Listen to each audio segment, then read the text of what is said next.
We don't shout, we chat, and hopefully we bring a bit of light, not just heat. Did you know, Kate Moss? Apparently.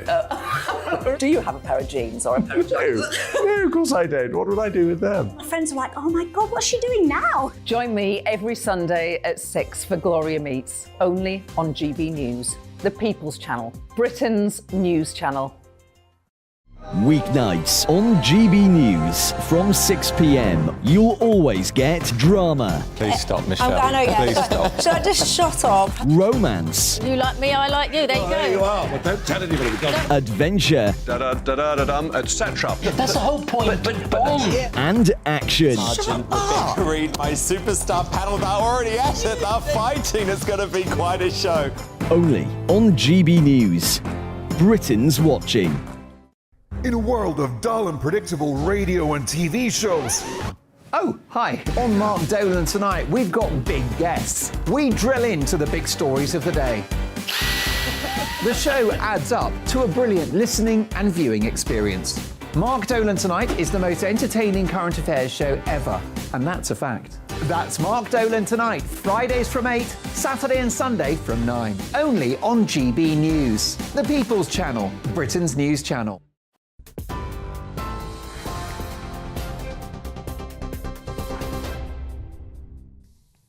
Hello, I'm Rory Smith in the GB Newsroom.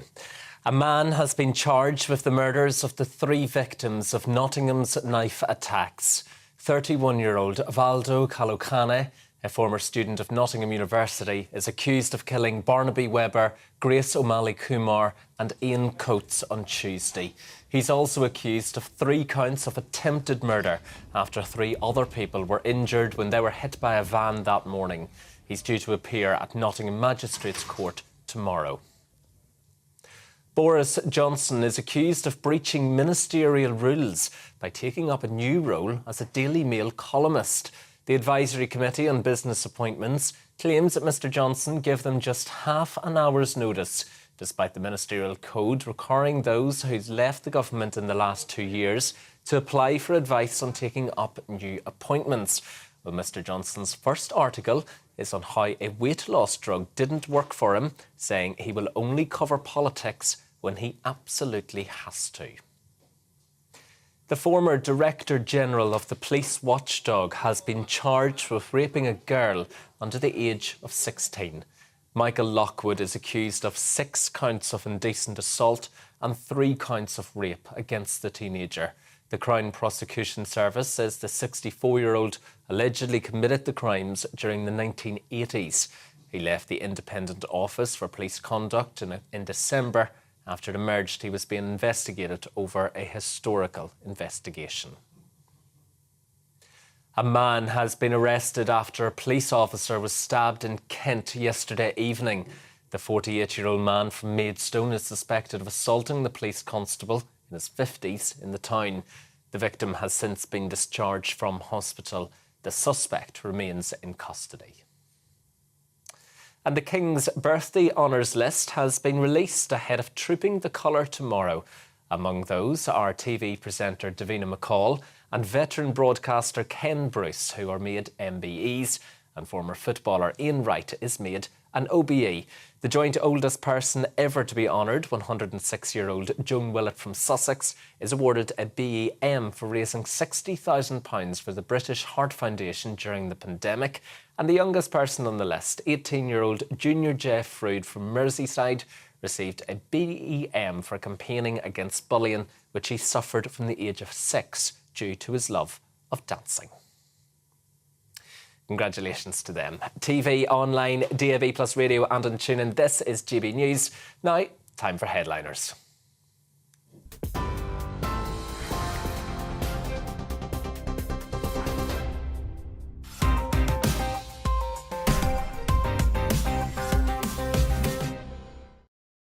Hello and welcome to Headliners. I'm Leo Kearson. Joining me for an advanced look at Saturday's papers are the top comedians, Josh Howie and Nick, the big dog Dixon. And as if to prove that we're genuine comedians, you just came from a gig, Josh.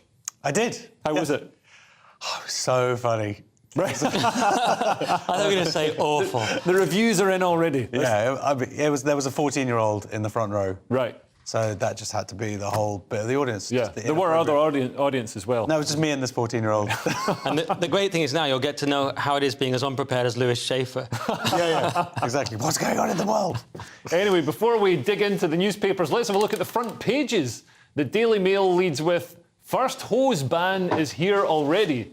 The Telegraph has, Carney blames Brexit for inflation. The Guardian says, Tory time bomb as millions face surge in mortgage rates. The Mirror leads with, King's first birthday honours list, my heroes. The Express has, Boris, it's a farce, don't back me. And finally, the Daily Star has, Free Willy. And those were your front pages.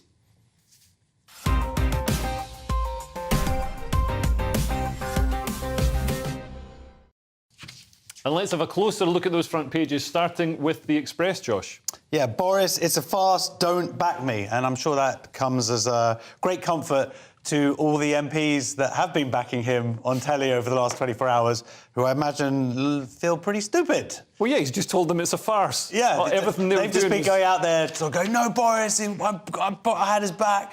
And now it was like, he's like, no, I moved on. We're going to get to that in a second about where he's moved on to.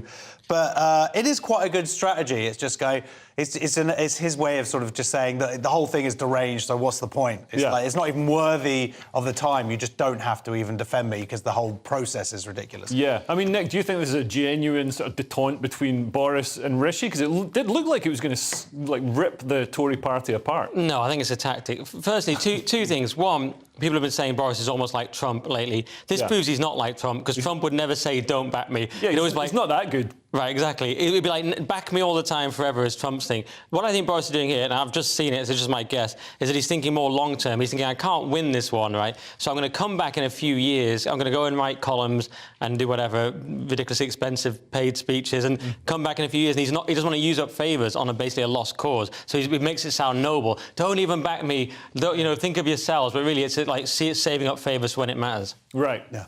And Nick, I mean, Josh, do you think this is going to maybe help the Tories possibly just incrementally win the next election? Do you think that's still a possibility? Well, no. I mean, I don't think anything is. But I do think that it would have been a way of them showing some backbone and also to show that they were moving on from that era. Yeah. And I guess that's not going to be given to them that opportunity now. And, yeah, the argument is, did Rishi just dodge a bullet? Or actually, did he dodge the opportunity to show that he could catch a bullet? I don't know how that analogy works. Anyway, moving on, we've got the Daily Mail now and the continuing story about Boris Johnson, Nick. Yeah, so it's the new Boris column, the new Mail column the whole world's talking about, according to the Mail. Boris, and his first column is about this wonder drug, and he's talking about Ozempic. And it's a classic Boris sort of column. It refers to Caesar, it talks about Rome, it's whimsical. He does say quite a funny thing. He said, if a middle-aged man suddenly loses weight and is otherwise healthy, he's either fallen in love or he's about to launch a Tory leadership bid. Yeah. And so he talks about he suddenly saw... Or he could have some hideous illness. Could have COVID. I said if otherwise healthy, but it doesn't matter. Right. But so the joke didn't work. But COVID doesn't.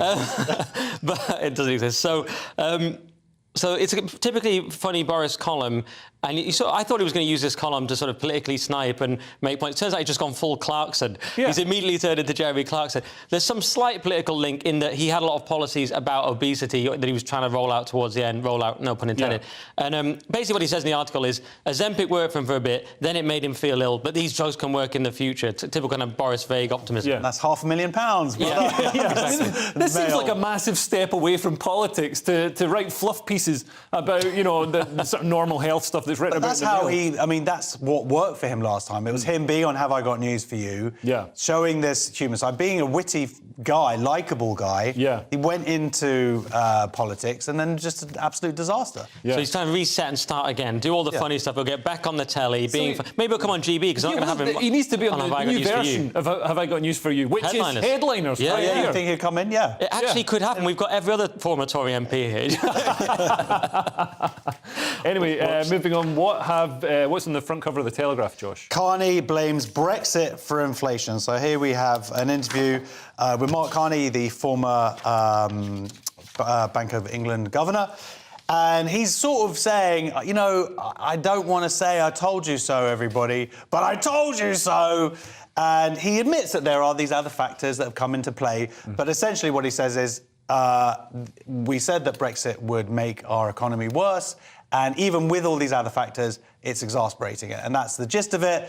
And I don't think anybody within the Brexit debate, remember all those many years ago, was saying if we leave the EU, it's going to affect our economy negatively. Well, of course, nobody came out and said, listen, some bad things are going to happen. I mean, that's not the sort of message that inspires voters to get out and vote. But we're used to politicians not, talking up what's going to happen. Well, the Remain campaign said that. People didn't vote for Brexit. It wasn't about, a stronger economy or anything like that. We knew it was not necessarily about a weaker economy either. That's the difference, I guess, is the difference. Yeah, but it's a long-term process. We're still working it out. I didn't vote for it, by the way. No, well, yeah, the Leave side is obviously about sovereignty, but if you don't value sovereignty or you see yourself as a citizen of Europe, quote, then why do you care about that? You only care about the economics. The thing is, the two things the Bank of England hates are Brexit and blame. So they don't. So this is a good way for them to pass it off, because they may have a point, and McCartney may have a point, and they do also blame other things like COVID. They blame supply side issues, the war, debt, but they always talk about Brexit if you speak to anyone at the Bank of England. But you could look back at the Bank of England, turn it on them and say, what about this quantitative easing that went on far too long? You've made a mess of interest rates, inflation, and so on. So there are criticisms of them as well. Yeah, the Zimbabwe-style printing of money, like just freely. I mean, it started off as a little experiment, and then it got way out of hand. It was like Jeremy Corbyn's hand was on the tiller. Kept us going through the last 10 years, through this austerity. That's how they managed to do all of that. But it's also... No, absolutely. Now we're not ready for... Then when you hit it with COVID, it's just like a 1-2 thing. We're not ready. Now we've got nothing to do. We've got the mortgages situation coming up. It's going to get really serious now. Interest rates going up. And we don't have any leeway. Yeah, there's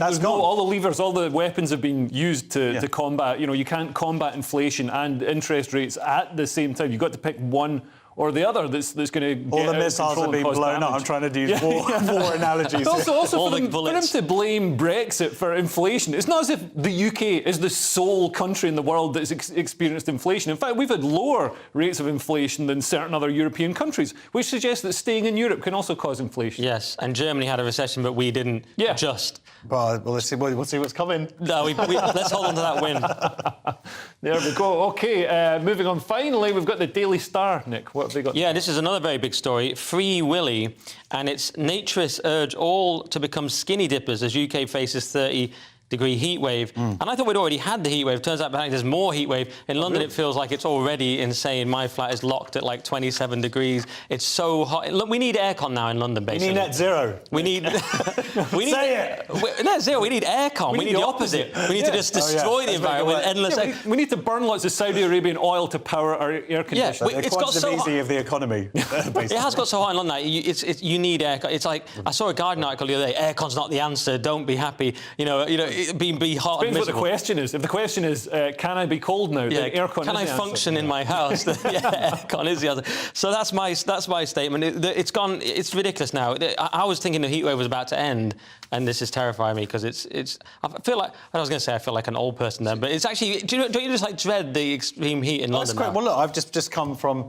before the gig. I was putting up a tent. In the afternoon, it was hell. It's not a euphemism. It was.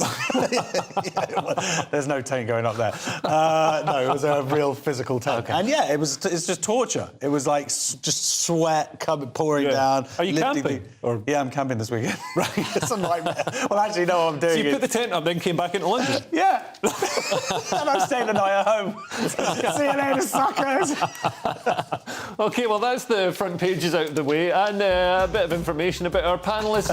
In the next section, we're going to dig deeper with Harry and Meghan's empire crumbling, Nicola Sturgeon's ratings tumbling, and headmasters that want some grumbling. Don't go away. First and foremost, I'm a GB News fan, and I was before I was working here. Just love the fact that we're asking the questions that a lot of establishment media won't ask. With a bit of a twist, we not only want to inform you, but we want to keep you entertained. It's worth the drive because you get in and the team's all ready and waiting, they're itching to go, and it's a proper little family. GB News is the people's channel. It's the audience that makes the programme sing. We're giving our viewers and our listeners a voice. I see the thousands of your letters, tweets, emails, you name it, coming in. Britain is broken. How on earth did we get into this mess? But more importantly, how do we get out of it? The establishment had their chance. Now we're here to represent you. It's time for something different. it's time for GB News. I'm very patriotic. I believe in Britain. Our best days lie ahead. Britain's watching. Britain's watching. Join us here on GB News. The People's Channel. Britain's news channel. I'm Andrew Doyle. Join me at 7 o'clock every Sunday night for Free Speech Nation, the show where I tackle the week's biggest stories in politics and current affairs with the help of my 2 comedian panellists and a variety of special guests. Free Speech Nation, Sunday nights from 7 on GB News, the People's Channel, Britain's news channel. Nightmare commute.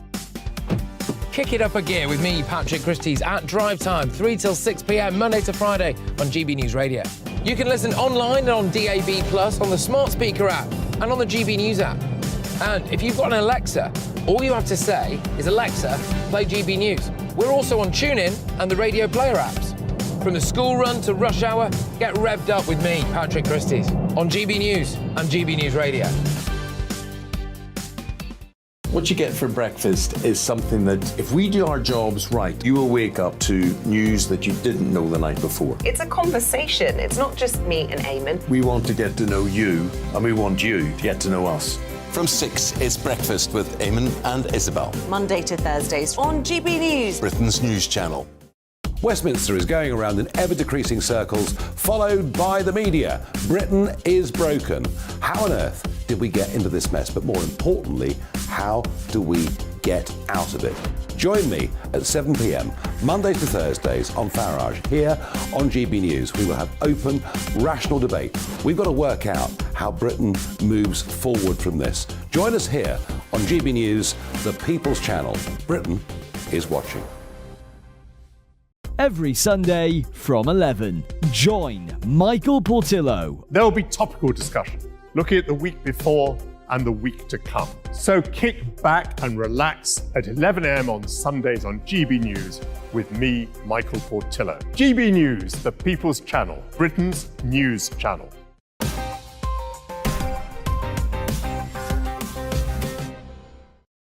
Welcome back to Headliners. I'm Leo Kearse and I'm here with Josh Howie and Nick Dixon. And kicking things off in this section with The Guardian. And Harry and Meghan have broken up, but it's with Spotify. Josh. Oh, sad, sad times. Prince Harry and Meghan's multi-million-dollar deal with Spotify to end. They got about $20 million and they made a really good one show from that thing. So this is supposedly mutual agreement, and the Duchess made a show called Archetypes, which was her basically whining with a bunch of rich women, and like how tough their lives were and whatnot. Well, listen to a bit of a couple of them, and she'd have really interesting guests on, like I think Serena Williams and I can't remember who else. And they'd start talking, and she'd just jump in and start talking about herself. It's very much what I just did there. Yes, he did it so well. But they're all going on about, now this is in The Guardian, but it's quite, I love how they're sort of going, that it's listeners flocking to her discussions. And also it says here, it was the top podcast charts for in a number of markets. Now that is... what number is that, 0? Well, exactly. Well, also, but it's also like, are they talking about number of markets in just, are we talking about countries here, within age groups, within... Dumfries Woolworths? Yeah, exactly. It's just like, it's such a ridiculous thing here. If it was a real hit, they'd be like, it's number one in the UK or in anywhere. Yeah. So the idea, number of markets, is just hiding the fact it probably... I'm sure it was pretty big. I think most of the people who listened to it were probably journalists, people involved in the media, who just wanted some tidbits. And I doubt it was $20 million worth. Well, this is the main thing, of course, is that it seems like a massive waste of money. Yeah. I mean, Nick, you've got a successful podcast. What do you think of it? Oh, thanks. I've got 2, yeah.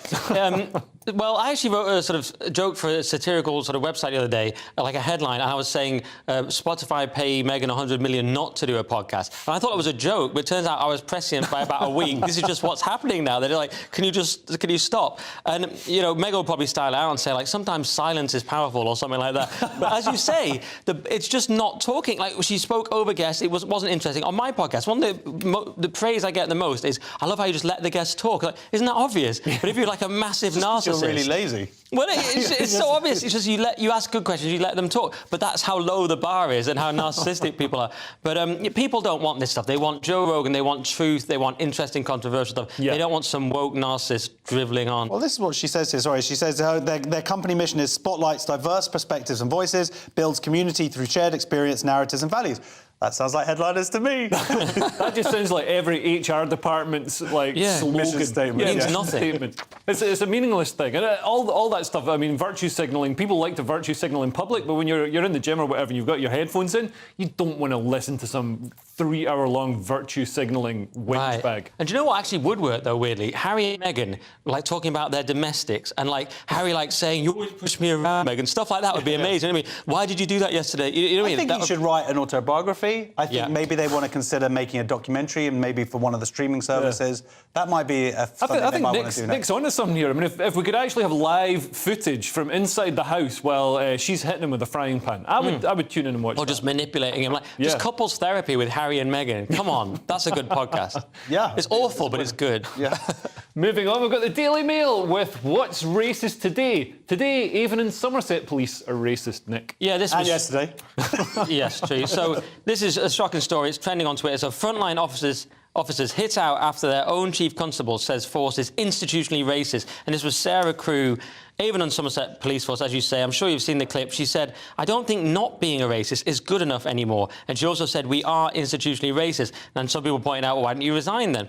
Which is one thing you could do. As the leader of the institution. Yeah, why are you being so racist? But I, of course, actually agree with this. They are institutionally racist against white people, like so many institutions. Cheshire Police were successfully sued in 2019 for discriminating against a man who was a straight white male, who they said was an ideal candidate, but didn't get the job purely because of his immutable characteristics. He wanted to go into the police force like his father, and he couldn't. And he won an employment tribunal, proving that some of the police are actually racist against white people. This reminds me of when the Church of England sort of got rid of Calvin Robinson. He certainly ended up leaving. And they were saying to him, we're institutionally racist. And he, as a black person, was saying, no, you're not. There's almost bizarre white middle-class people saying, no, we are. It's like a weird self-flagellation. So they're institutionally racist against white people, but you're also agreeing that they're institutionally racist against black people? No, not really. I'm saying it's kind of... So your example, well, I'm being a bit which is a valid example, is also when there are other things here where you're 6 times more likely to be stopped and searched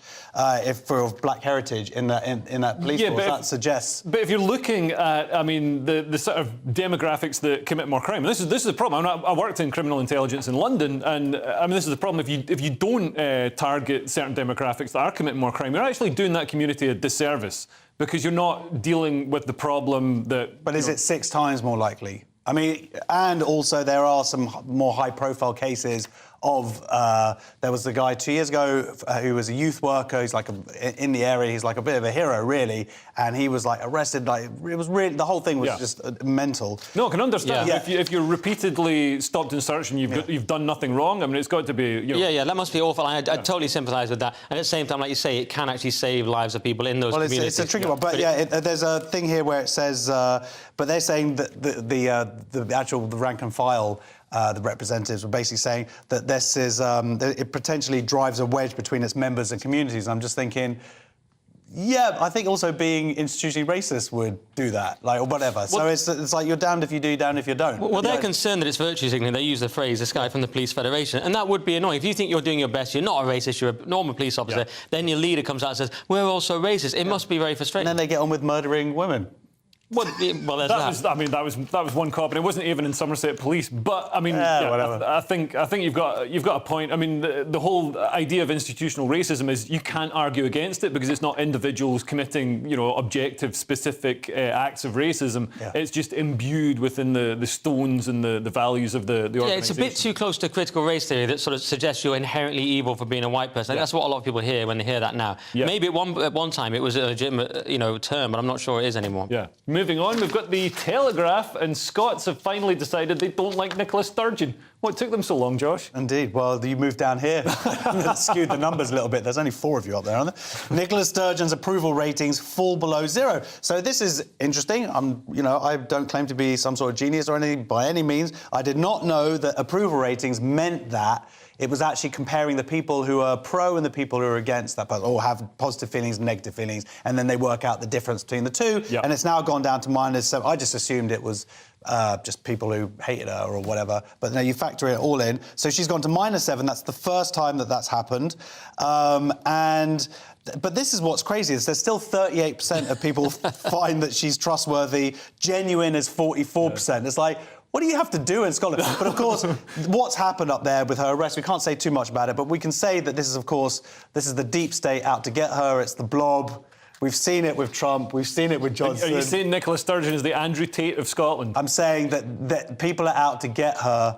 And I know that you guys are into this. They're called the police. So it's the police when it's her, but the other people. It's the institutionally racist police that are digging up her gun. It is mad, isn't it? I mean, it's only dropped for the first time 0. Like, how did it take you so long? Exactly. Yeah. And the fact that people are still saying she's trustworthy. They dug up her garden. If they find a body, how many people are still going to say she's trustworthy? You know what I mean? Like 27%. A certain section of Scottish society really, really hates the English and really, really wants independence. I mean, they appeal to that base xenophobia that other nationalist parties do, but for some reason in Scotland it's seen as a positive thing as opposed to a negative thing. Do you think that it is interesting to see how the people who are big sort of Sturgeon fans, the big people who are big Corbynites, the big people who love Trump, the people who love Johnson, it's like they can do no wrong. Yeah. Whatever happens, whatever, they can be found, with a camper van, maybe that had something to do with it. All I know is that the poor old mother-in-law is not going to be going away this summer. And by the way... It's impounded. And Yusuf is still incredibly unpopular. He got -10. Kate Forbes on +2. Why wasn't it Kate Forbes? People actually like her. Okay. Yeah, but she went against the SNP's gender ideology. Yeah, I know. And the things that, really brought them down. But, it was a rhetorical question. Well, I answered it. Anyway, the Telegraph has a teaching assistant sacked for questioning the religion of our times. We just mentioned it, gender ideology. But apparently she was fired unlawfully, Nick. Yes, it's actually a win. So, Christian school worker wrongly sacked for her transgender beliefs. This is Christy Higgs, 46, was dismissed for gross misconduct at Farmers School in Fairford, Gloucestershire, and in 2019. And she posted some things criticising some of the books they were showing children, including My Princess Boy. And you can imagine... Classic. Absolute stone cold. It's up there with C.S. Lewis. And she said, "We say again, this is a vicious form of totalitarianism aimed at suppressing Christianity and removing it from the public arena." And that's exactly what it is. Wokeness, whatever you want to call it, and Christianity are on a collision course because they are opposites. So the tribunal... Not a Church of England. Well, that's a good point, actually. Well, and other religions as well. I mean, we've seen in America, particularly, some Muslims have been the parents actually confronting the gender ideology in schools because, I mean, I guess a lot of Christian parents feel too afraid to absolutely. And just to finish the factual side of it, the original tribunal in 2020 concluded that her religion was a protected characteristic, but somehow it was still lawful to have dismissed her. But that's been overturned by this London tribunal. So the big question is, was she sacked for being a Christian, which is protected under the Equalities Act, though you wouldn't know it sometimes? Yeah. Or was it just the way she said it? Yeah. Yes, exactly. They're saying it was the language that she used in her posts. It was French. Right. But, I mean, either way, I mean, if she's sacked because she's Christian, she's got Christian beliefs, or if she's sacked because she's got feminist beliefs, I mean, people or free speech. People shouldn't be sacked for, sort of basic biological, for opinions that a few years ago wouldn't have been controversial in the least. No, exactly. Of course not. Yeah. And so we hope, but then it says, I mean, the justice here says in future hearings that's what they have to decide. But so I'm hoping that she's won, but it sounds like it may be ongoing. OK, well, moving on, we've got the Times now, and school headmasters want to teach the 4 R's now: reading, writing, arithmetic and arguing, Josh. Very good. Free speech, a major concern for schools, head teachers warn. So this is a conference with a bunch of head teachers, and they've come together and they said that if they need to get to the students early, basically, before they go to university, because what students can't seem to do is... what we're talking about here is listen to other people and listen to views that they disagree without shutting them down. So if you can teach them critical thinking and also to sort of argue in a polite manner, just like we three do here. Not all the of course, I didn't go. Some nights. Some nights. Depends if we had a coffee or not. How much sleep I've Why are had. you looking at me like that? But tonight we're being very amicable, and but it is true. You need to teach these things earlier, amongst of other life skills and whatnot. And then when they go off to the university, their heads aren't going to explode because someone says something they don't particularly like. Yeah, that's the idea. Yeah, it's interesting. No! Stop looking at me. Andrew Doyle said on my podcast the other day, since you were kind enough to bring it up, he made a great point. He said that free speech doesn't come naturally to us. So, of course, it does need to be taught to children and how you debate as well. My only concern... I know sort of woke type things are more common even in private schools, but my concern here is this is a private school and a grammar school doing this, and I'm worried that comprehensives will get left behind and not learn these debating techniques because, you know, maybe when it turns, which I hope it will, you know, I hope that comprehensives won't be the ones left with the woke thinking because it's lazy and it atrophies your mind. Do you think maybe comprehensives are already, you know, the kids are already, I mean, I went to a comprehensive and we were maybe a bit more sort of ready to argue anyway than, you know, I hope private school so. kids? I hope so, but I worry that we don't learn these kind of things. You know, in posh schools, you learn like who the cabinet are, and you debate, and you sort of primed. In your school, you'd made a cabinet. Yeah, exactly. This is my cliche. I've got no idea what they're actually like, but in my from what I understand, Josh, there's a lot of dodgy stuff goes on. But they're sort of primed to be leaders. You know, you're told about at Eton. Apparently, you're told like everyone in the cabinet. You learn to debate. You're primed to be the future leader. Did you see the Eton leader? The teacher the other day just said he was ashamed what all his pupils have done to the country. Well, there is that. Yeah. OK, well, join us in the next section for COVID secrets revealed, the Wix boss who said feminists aren't welcome in his stores, and why ESG is making the whole world go woke and go broke. See you in a couple of minutes. Like all families, we have arguments every now and then, but actually we agree on what the mission of GB News is, and that's the most fundamentally important thing. GB News provides the kind of platform that lets all voices be heard.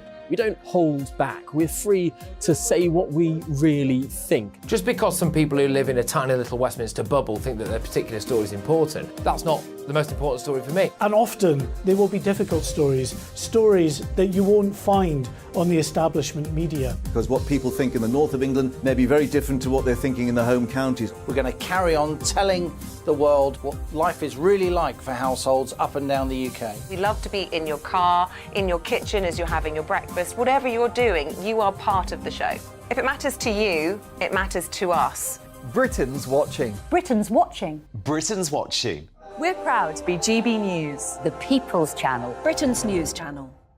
Join me, Patrick Christie's, Monday to Friday, 3 till 6. We tackle the day's news agenda like you've never seen before. It's high tempo, high octane, the most controversial topics, and the best guests. You will not be able to take your eyes and ears off it. I'm not afraid to ask the questions that you really want answered. 3 till 6 p.m, Monday to Friday on GB News, the People's Channel, Britain's news channel. Join me, Camilla Tominey, on Sunday mornings from 9:30, taking the politicians to task and breaking out of SW1 to see how their decisions are affecting you across the UK. Bursting the Westminster bubble every Sunday morning, only on GB News, the People's Channel. Britain's watching. Join us every night on GB News at 11 p.m. for Headliners, which is 3 top comedians going through the next day's news stories, which is exactly what you need, because when the establishment has gone crazy, you need some craziness to make sense of it. So join us 11 p.m. every night on GB News, the People's Channel, Britain's news channel.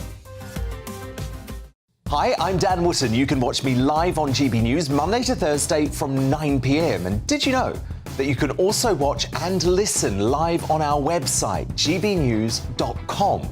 You'll always be up to date on the latest breaking news, as well as enjoying the best stories, opinions, and shows. You can even join the debate under our live player as you're watching. So head straight to gbnews.com on TV, radio, and online. GB News, Britain's news channel.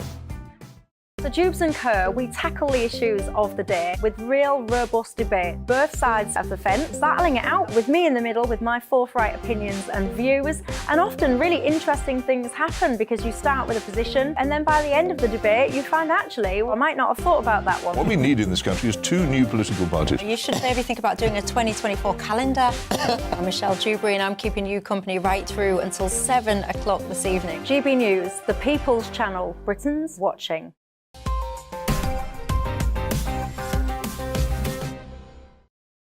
Welcome back to Headliners, kicking off this section with The Telegraph. And America's intelligence services are going to reveal all about COVID. Are you looking forward to all those conspiracy theories coming true, Nick? Yes, and I'm sure it will all come out in a totally honest way. Maybe it will, let's see. So it's 3 things to watch as US intelligence prepares for COVID. Lab leak reveal.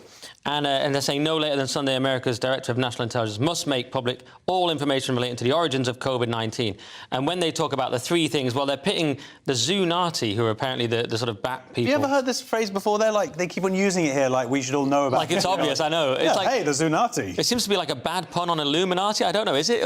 I don't know. It sounds a bit like Soup Nazi from Seinfeld. I have no idea what it's meant to be. But they're the bat people who think it came from a bat, basically, broadly. And it's the lab leak people on the other side. And the 3 things they're talking about are basically whether the Chinese People's Liberation Army was involved, whether there was gain-of-function research going on in 2019. I have my own thoughts on that. And whether the researchers fell ill in 2019 and whether or not. The first 3 people. Yeah, the first 3 people. The sort of patient 0 people. So that's the big debate. And I know which side I'm on. I'm on the lab leak side, mainly because it was suppressed and we weren't allowed to say it for ages, which tends to make me suspicious. You know, everyone was shut down, things were banned and taken down, and then suddenly, eventually, Jon Stewart said it, and suddenly we were allowed to talk about it. But for ages, we weren't allowed to say that the virus may have come from the virus lab. Strangely. But what's interesting about this is that this law passed by a US Congress is actually, it's like both sides want this to go through. They want this because the Zoonati...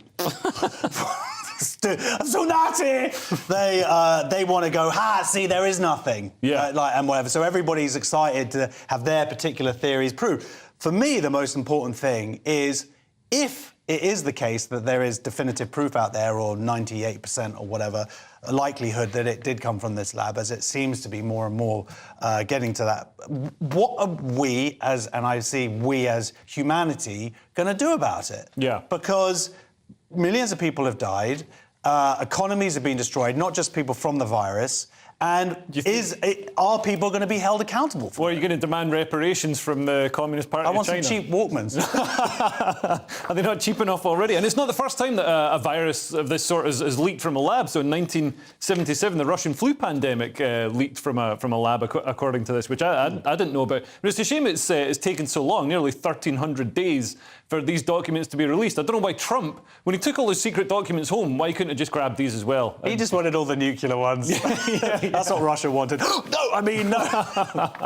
No. So we've got the Times now sounding a bit jealous about a conspiracy theory newspaper that shifts 150,000 copies a month. Well, at least that's what the lizard people who run everything want. Indeed. Well, it should be said that 150,000, but they cost 10p. Each, or free. So, Anti-Vax newspaper claims to have a print run, of 150,000 copies a month. This is called The Light. It's edited by Darren Nesbitt. And conspiracies that are passed in the newspaper are talking about the Great Replacement Theory, 15-minute cities, central bank digital currencies, and whatnot. You're just going like, this is your bread and butter. All true. I'm waiting for the conspiracy theory. Exactly. And basically promotes a lot of the leader of Patriotic Alternative, white supremacists, and various people who, and someone who calls Jewish people rats. So it's sort of like the Morning Star. I don't know if you're familiar with the communist newspaper. It's like that vibe.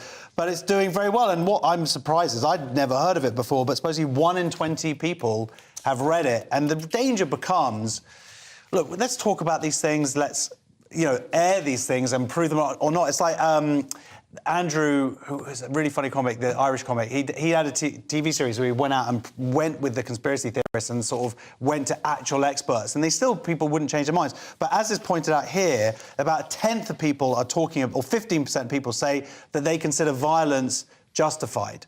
And that's where it becomes we have to really look at something. Yeah, we haven't seen a huge amount of violence considering... have we seen any violence linked to conspiracy theories?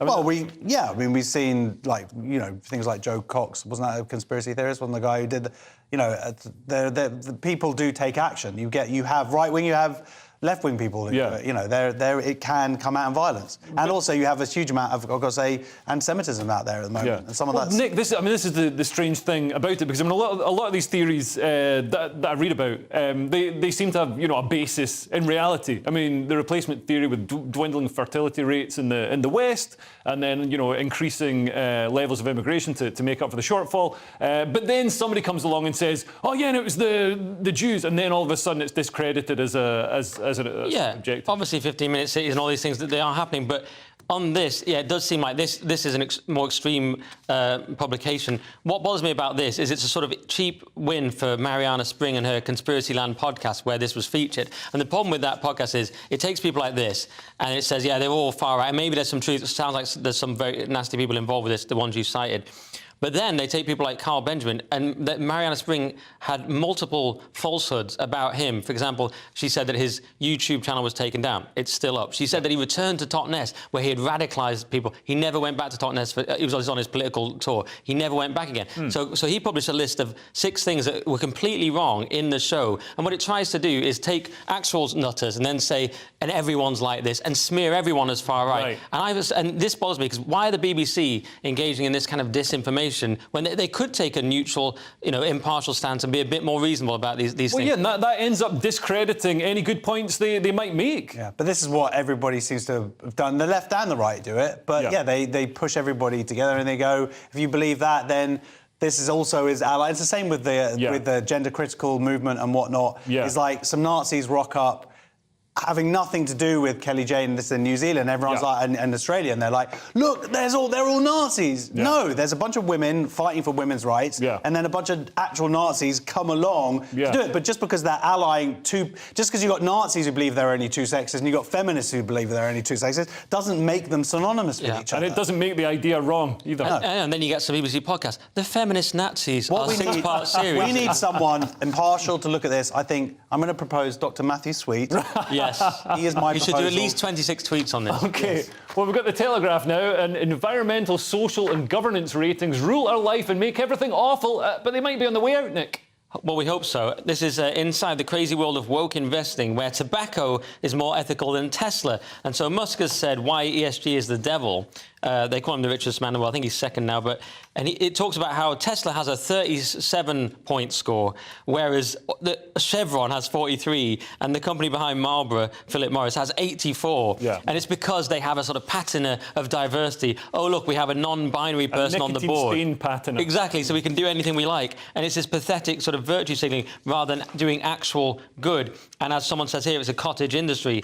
And he says it's quite... Cottaging? Yeah, he says it. When it comes to sustainable investing, the process is not unhelpful, but the results can be very unhelpful. So clearly it is an unhelpful process. And Biden used a veto to stop the Republicans getting rid of things like this when it comes to pension funds. So it's very annoying, this stuff, to say the least. And this is why we see companies hate their customers overtly now, because you think, how can they get away with that? They're getting a score. They're getting a score. And then they get more investment from Vanguard or BlackRock or whatever investment company invest based on these ESG scores. So it's terrible. I mean, companies should focus on profit. And in fact, we're seeing some lawsuits now in America where pension funds are being sued by people who have pensions with them because they're saying you haven't focused on fiduciary responsibility. Yeah, you haven't focused on making money from my retirement. Instead, you focused on sponsoring LGBTQ parades and all the rest of it. Well, yeah, we see the same thing over here with companies like Stonewall and the Diversity Index and whatnot. But yeah, this is serious because we are talking about billions of dollars in this case, because it's really more of an American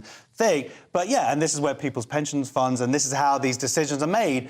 And it is, as opposed to making money. And companies, of course, there is a balance that's needed in terms of these companies behave ethically or don't behave evilly, but something like Tesla, where they're arguably making the world a better place by getting rid of the combustion engine, it's ridiculous that their score is and also, so it's up to the government and regulatory bodies to provide the ethical framework in which private companies can operate. I mean, it's ridiculous for companies themselves to decide what's ethically correct and what's wrong. I mean, if you look at a company like a weapons manufacturer, 5 years ago, that would have had a terrible ESG score because weapons were seen as a terrible thing. Now we need them to defend ourselves against Russia, so they're seen as a good thing. So what is ethical? But also, if they just paint a rainbow on the missile, they're ethical, you know what I mean? Yeah. Or march in a pride parade like Lockheed Martin did this week. Anyway, we've got the Times now revealing how Brits are getting ripped off when they want to take their dogs' knackers, get their dogs' knackers ripped off, Josh. Yeah, why pet owners are taking their sick pets abroad. Essentially, we're talking about like big business. Well, in the UK, a lot of vets are now owned by about 6 companies. Yeah. And this is where capitalism goes arguably wrong. When there's limited choice, they put up the prices. So you've got simple things like here, keyhole sterilisation, whatever that, of a dog is costing a lot more in the UK. Almost $1,000. Yeah, I couldn't believe it. I know, exactly. I'll do it with a couple of bricks. Well, that's it. £400 to sterilise a bee? I don't want to say the word, but a naughty word for a dog. And it costs £250 on the continent. You can't read that sentence, or it sounds like a rap lyric. Yeah. £400 to sterilise a bee. But yes, this is because there's a lack of choice. But they're also saying, this is another interesting thing, is that it's because over here pet insurance is so popular that we actually have really good vets, and a lot of them are doing like the latest technology and whatnot. Right. But it's like the healthcare system in America, where they're actually, because it's like they're not paying for it directly, then you'll have like the vets putting the costs up and say, yeah, let's do clean the ears or whatever. I don't know what. I don't have a dog. Adding on things. Yeah, adding on things. Like they do at the dentist. Yeah, it's a bit like going to Turkey for a hair transplant or something. But I've done that. Really? And you know what? You get a better job in Turkey than you do if you go somewhere in the UK. Did you also get yours sterilised? No. That's the thing I wonder. Is anything better in Britain now? Do you know what I mean? It's like, when I look at these things, are we just staying for the violence and the rainbow police cars at this point? Moving on, we've got The Sun now, and a Wix chief has had a look at the corporate catastrophes of companies alienating shoppers over trans issues and said, hold my Bud Light, Nick. Well put, yes. Shoppers threatened to boycott Wix after boss says trans-critical customers are not welcome in our stores. This was Fraser Longdon, the COO, and there's a clip going around on Twitter. It's pretty shocking. He basically says if you have different views, gender-critical, for example, that he calls people bigots, and he says that they're not welcome in the stores, essentially. And he says that quite arrogantly that, the people will still have to buy paint, so most of it's just hot air. They won't boycott. Yeah. And then the few that are bad, well, I don't want them anyway. And it's just this disgusting sort of arrogant ideologue who despises customers, much as we talked about in the earlier story. Yeah. You can now just openly hate your customers, but you can't because their stock price, their shares have gone down 4.25%. That's just in one day. So it's a huge deal. But you see these guys, it's like, how are you so out of touch with the rest of humanity? People saying that there are two sexes, that sex is binary, aren't bigots. Yeah. They're following the science, truth. Yeah. And because people don't follow your ideology, you're willing to sacrifice your entire company. This will be interesting to see. Will he stay as CEO? I believe, this is going to have an impact. Well, because I watched some of the speech that got him into trouble. Obviously, it was on a private link and stuff. It wasn't ever supposed to go out to the public, but somebody dug it out and found it. And he says in the speech, he says sometimes we draw flack from Twitter storms and things like that. But like you said, those people they're going to have to come to us for paint.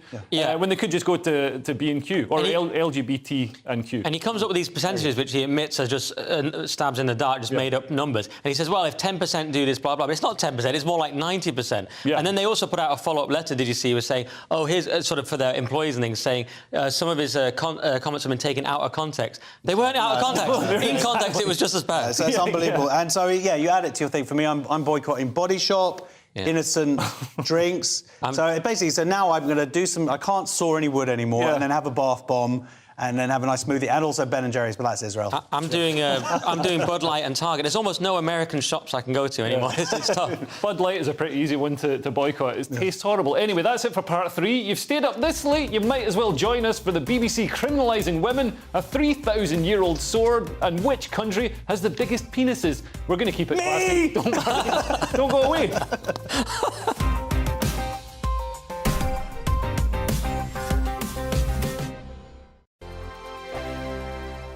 I joined GB News because I was sick and tired of not hearing my views being represented, not just mine, but so many people that I knew and spoke to. I just couldn't get my voice out there. I couldn't say anything. I couldn't do anything. Whatever the narrative was, I kind of had to follow it. GB News is there to provide a voice for those who have been ignored by the establishment media. We think different things, we've got a different style. GB News is here to be optimistic and positive about the future. It's real kind of dynamic and flowing, with the audience very much at the heart of it, like a big family.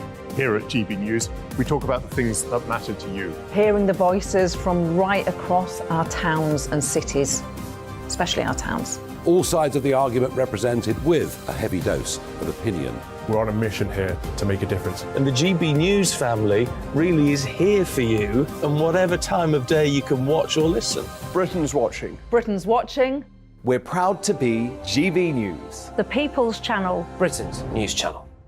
Monday to Thursday, 9 p.m. till 11 p.m. Join me, Dan Wootton. I'll bring you the sharpest takes and hottest debates. Do you not believe in prison? I don't believe in prison. I'm completely stunned. I guarantee you there'll be no spin, no bias, no censorship. I actually was personally quite offended by it. And no reason to go to bed. So I guess they've always been quite woke. That's Dan Wootton tonight on TV, radio and online. Monday to Thursday from 9 p.m. till 11 p.m. on GB News. The People's Channel, Britain's news channel. You've probably seen politicians interviewed 1,000 times, but we do it differently. We find out who they really are, we don't shout, we chat, and hopefully we bring a bit of light, not just heat. Did you know Kate Moss? Apparently. Do you have a pair of jeans or a pair of jeans? No, of course I don't. What would I do with them? My friends are like, oh my God, what's she doing now? Join me every Sunday at 6 for Gloria Meets, only on GB News, the People's Channel, Britain's news channel. Weeknights on GB News from 6 p.m. You'll always get drama. Please stop, Michelle. I know, yeah. Please stop. Should I just shut up? Romance. You like me, I like you. There you go. There you are. Well, don't tell anybody.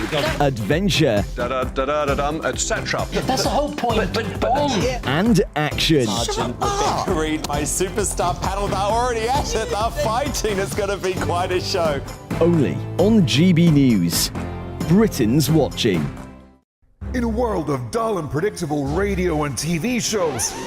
Oh, hi. On Mark Dolan tonight, we've got big guests. We drill into the big stories of the day.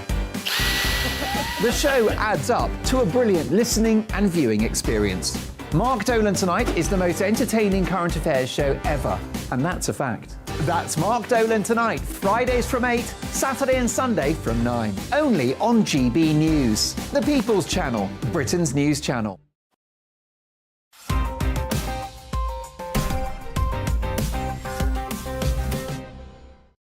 Welcome back to Headliners. We've got the Express now, and for anyone watching in America, you won't believe this, but in the UK, we have to actually have a licence to own a TV. Nick, that is mad, I know. Some of us have it. But yeah, unfair 1K punishment for not paying BBC licence fee is facing axe, Culture Secretary hints. So this is Lucy Fraser, who's under pressure from MPs like Stephen Metcalfe, who's saying it's completely unreasonable. Well, for one thing, it's to even have this, but the fact that 18% of all female prosecutions in 2021 were due to not paying the licence fee is absolutely obscene. And it is draconian, it's anachronistic, it's absurd, especially when people like Mariana Spring are pumping out misinformation about friends of mine, you know what I mean? And I've got to pay for that, apparently. So everyone here is basically saying it's on the way out. We know this. The government decided not to go ahead in 2021. So it's just a question of when, and BBC employees know this. It can't keep going.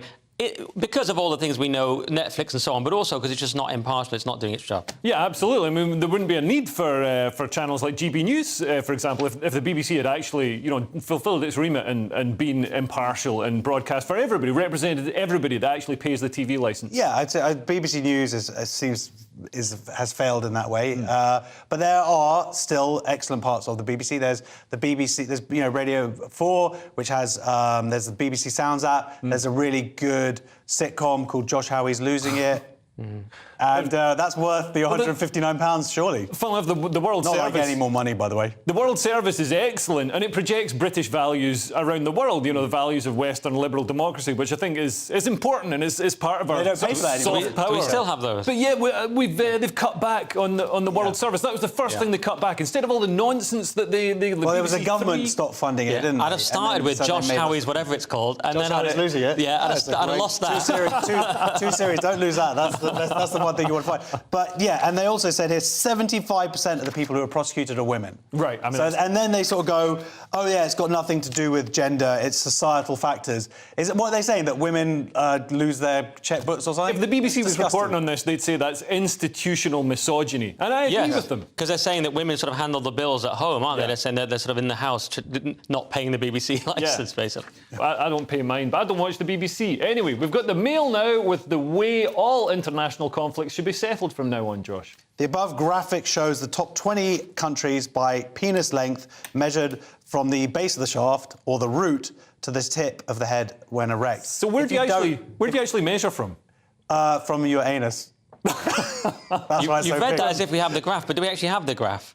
No, but there's describe the graph. Are you familiar with the fat pad? Supposedly there's a lot of fat pad going on, so supposedly everyone's got bigger ones. The people who are fat have got like a fat pad. Oh, so it's got to get through the fat before they've got the fat, yeah. So they're saying lose weight, lose the fat pad. But essentially, out of the top 20 countries, half were in Africa, 3 were in South America, North America, and Europe. I know it's racist, isn't it? But and only one was in Asia. Yeah, and only one was in. Racist. But it is interesting because Durex. This isn't in the article. I just happen to know this. They have different condom sizes in different parts of the world. I found this out when I was in Singapore. The hard way. So we were 68th. I mean, not us on this show, of course, but like UK. People are letting me down. Do you know what I mean? I can't do it all alone. Cambodia. I know. They're lost. the smallest, 3.95. And I don't know how my Cambodian parents feel about that. That's why they're all communists. Just angry. Anyway, moving on. We've got The Guardian, and Al Pacino is doing his bit to reverse population decline. Well, here's a guy that doesn't have to worry about. He's in the top. Well, US are only number 60, but Al Pacino, he got them there alone. It says Al Pacino, 83, and girlfriend Noor Afala, is it? Alfalfa? I don't know who she is.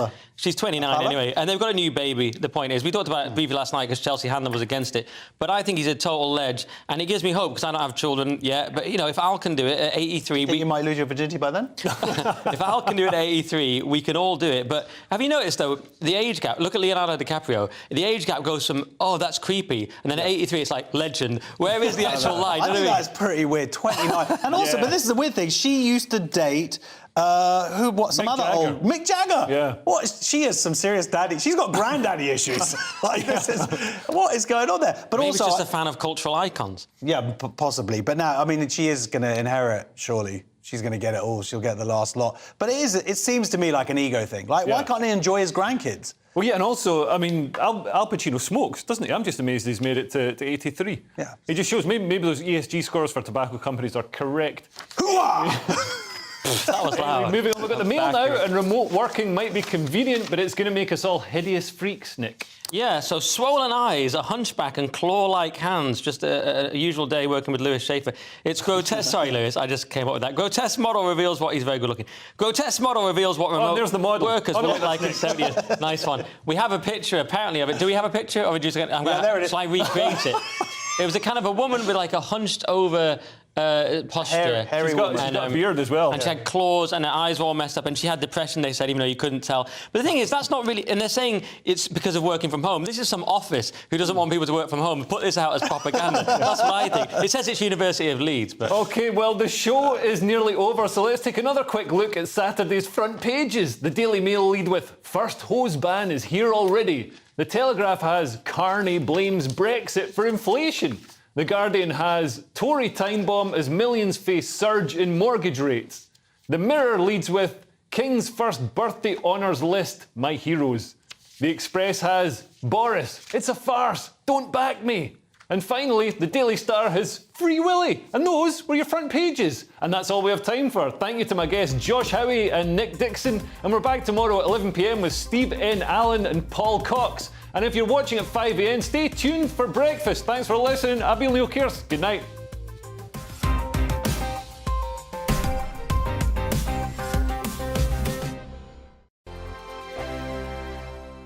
First and foremost, I am a GB News fan, and I was before I was working here. Just love the fact that we're asking the questions that a lot of establishment media won't ask. With a bit of a twist, we not only want to inform you, but we want to keep you entertained. It's worth the drive because you get in and the team's all ready and waiting, they're itching to go, and it's a proper little family. GB News is the people's channel. It's the audience that makes the programme sing. We're giving our viewers and our listeners a voice. I see the thousands of your letters, tweets, emails, you name it, coming in. Britain is broken. How on earth did we get into this mess? But more importantly, how do we get out of it? The establishment had their chance. Now we're here to represent you. It's time for something different. It's time for GB News. I'm very patriotic. I believe in Britain. Our best days lie ahead. Britain's watching. Britain's watching. Join us here on GB News. The people's channel. Britain's news channel. I'm Andrew Doyle. Join me at 7 o'clock every Sunday night for Free Speech Nation, the show where I tackle the week's biggest stories in politics and current affairs with the help of my 2 comedian panellists and a variety of special guests. Free Speech Nation, Sunday nights from 7 on GB News, the people's channel, Britain's news channel. Nightmare commute? Kick it up a gear with me, Patrick Christie's at Drive Time, 3 till 6 p.m, Monday to